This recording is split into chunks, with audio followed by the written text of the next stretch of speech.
असंच रोजच्या दिवस सारखा माझा दिवस जायचा, आंघोळ करायचे, आवरायचे आणि आवरले का शाळेला जायचे, शाळेला गेले काय शाळेमध्ये मस्ती करायची, अभ्यास करायचा, आपेपर्यंत अभ्यास करायचा आणि घरी यायचे, जेवण करायचे, खायचे, थोडेसे बाहेर फिरायचे आणि असे माझे दिवसभराचे शेड्यूल असायचे. तर घरच्यांचा लोड आणि अभ्यासाचे टेन्शन एवढा याच्यामध्ये मला स्वतःसाठी वेळच नाही मिळायचं. तसं म्हणायला गेला तर मी सगळा वेळ माझ्या स्वतःसाठी जायचं, अभ्यासाला द्यायचं नाही.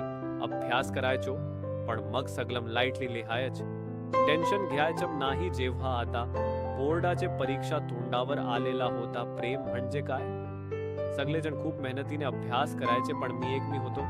मला तसेच टेन्शन नव्हते, पेपरवाले ते उद्या असे माझे चालले होते. नंतर ना मला थोडं समजलं की आपण अभ्यास केला पाहिजे. तर मग थोडा विचार केला, त्याच्यानंतर थोडा अभ्यासाला लागलो. मग 2-3 दिवस बाकी असतील असे बोर्डाचे पेपर होते. मग पहिला टाइम टेबल आलेले होते. पहिला पेपर होता मराठीचा. माझा अभ्यास झालेला नव्हता. मी अभ्यास करायचे, तिकडे जायचं, सोडायचं नाही. हे माझा स्वभाव होता. तुम्ही स्वभाव म्हटलं तरी काही प्रॉब्लेम ना. मग एवढं सगळं होत कर त्याच्या माझ्या दिवसभराचा टाइम टेबल जात करत शेवटी बोर्डाची परीक्षा तोंडावर आली. तोंडावर आल्यानंतर पहिला पेपर माझ्या मराठीचा इतका चांगला गेला होता, अभ्यास न करताही. पण इतका चांगला पेपर द्यायचे मला बिलकुल वाटले नव्हते. तरी थोडाफार मी अभ्यास केलेला होता. पेपर भारी गेला होता. मला त्याच्यानंतर ना पेपर असा पहिला होता माझा दिवस बोर्डाच्या पेपरचा. त्याच्यानंतर असे पेपर देत गेलो. मध्ये 2-3 दिवसाचा गायब होता. तर अशा शेवटी पेपर संपूर्ण गेले. तो पहिला दिवस बोर्डाच्या परीक्षेचा पहिला दिवस आणि शेवटचे पेपरांच्या दिवस, ते 2 दिवस खूप म्हणजे विसरता येणार असे पेपरांचे दिवस गेले. ते मला त्याच्यानंतर ना तेवढे सगळे होत, कारण पेपर तर बऱ्यापैकी चांगले गेले होते. आता त्याच्यानंतर होणार का नाही सगळ्यांनाच लागून गेलं होतं. ते तर मला पण लागलं होतं. पण मी पास होणार आहे हे मला माहित होतं. ते पण जे काही आहे ते देवालाच माहित होतं. आणि तो पेपर चेक करेल ना त्यालाच माहिती होतं. केवळ झाल्यानंतर ना शेवटी पेपर संपले आणि मी घरी गेलो. घरी गेल्यावर आईचे म्हणणे होते पेपर कसे गेले कसे नाही. ते रामायण महाभारत चालू असतात, ते माझ्या घरात पण चालू होतं. नातेवाईकांचे फोन, पेपर कसा गेला, सगळे नातेवाईकांच्या प्रश्नांचा घोडका माझ्या डोक्याचे वर कलाई करत होता. दिवस गेले, त्याच्यानंतर महिना गेला, 1.5 महिना गेला. झाल्यानंतर रिझल्ट आला. रिझल्ट मला माहित पण नव्हतं. नेक्स्ट पण बऱ्यापैकी मी पास्टर झालेलं होतं. पण मग बाबांच्या इच्छेनुसार मला तेवढ टक्केवारी नव्हते. तर बाबा थोडेसे नाराज झाले. ते पण काय टेन्शन नव्हतं. मला ऍडमिशन भेटण्यापूर्वी आणि माझ्या मनाच्या विरुद्ध फक्त पास झालो होतो. माझ्यासाठी एवढेच खूप मोठा होता. त्याच्यानंतर 10वीचा रिझल्ट लागल्यानंतर कॉलेज सुरू व्हायच्या आधी पण म्हणजे नंबर लागल्याबरोबर डॉक्युमेंट वगैरे जमा करायचे वेळेस. त्याच्यानंतर मला घ्यायचा होता ऍडमिशन कॉमर्सला. पण बाबांची इच्छा होती मी सायन्सला ऍडमिशन घेऊ. पण मग खूप वेळा सांगितलं, पण बाबा म्हणजे तू सायन्सला ऍडमिशन घ्यायचे. मग बाबांचे नुसार तर मी सायन्सला ऍडमिशन घेतली. ऍडमिशनला घ्यायला गेलो पण तिथे माझा नंबर तर लागेल आणि थोडेफार टक्केवारी कमी होती. पण काय प्रॉब्लेम, काय टेन्शन नव्हतं. पण मग बाबांच्या मनाला वाटले तेवढे टक्केवारी नव्हते, पण काय टेन्शन नव्हतं. मला ऍडमिशन तर भेटून गेलेलो होतो.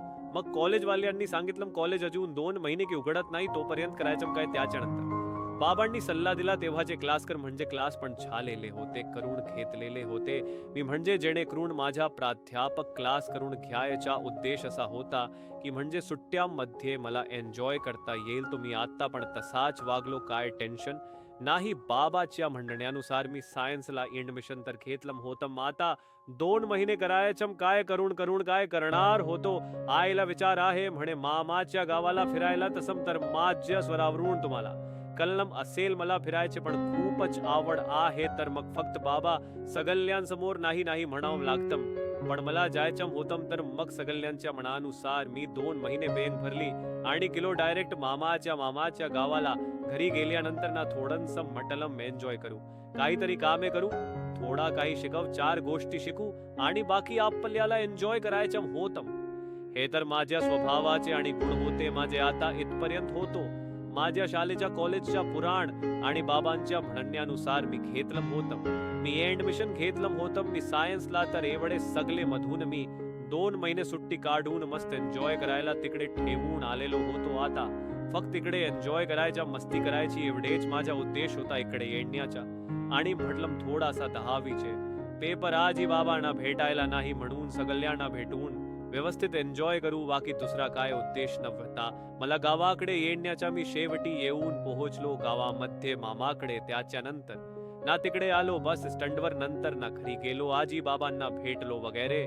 मस्त एन्जॉय करायचा. पहिला दिवस तर एवढे सगळं झाल्यानंतर आणि जेवण वगैरे केलं आणि तेव्हा त्या मिनिटापासून माझी एन्जॉय करायची वेळ सुरू झाली होती. तर इकडे तिकडे जाणं, ऑफर मस्ती करणं हे चालत होतं. गावाकडे काय मित्र होते त्यांच्या सोबत पण आपली मासे सुरू झाली आणि काहीच जणांसोबत माहीत नाही करायचं. यानंतर 2 महिन्यातले 10 दिवस निघून गेले आणि आमच्या घराच्या मागे एक मावशी राहत होती. तिच्याकडे पण माझा चक्कर असायचा. नंतर तिची एक भाची होती माझ्याच वयाची, ती पण सुट्टीत येणार होती. मला काहीच नव्हत माहीत. मग फिरता फिरता गेलो आणि ती तिथे आली होती. तिला पाहून मी तहंग झालो, कारण काय माहीत नव्हत कस तरी व्हायला लागले. ते 2 मिनिट मी स्वतःला हरवून बसलो, पण आजपर्यंत झालं नाही असं माझ झालं. रोज तिला बघण्याची आतुरता, तिचे गोरे गोरे गालमान गोंधळून जायचं.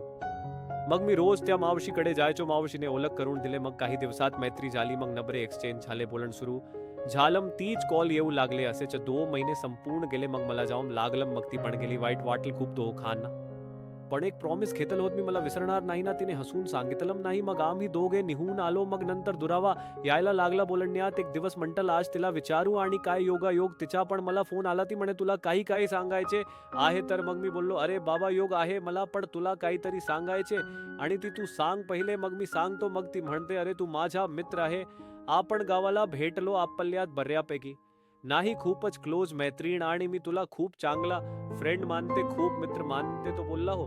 मग काय एवढा बोलून, आणि तो बोलला की आपण खूपच चांगले मित्र मैत्रिणी आहोत, मला माहित आहे, पण मला पण तुला काहीतरी सांगायचं आहे, तू लवकर सांग. मग मी सांगतो. ती मग म्हणते मला एक मुलगा आवडतो.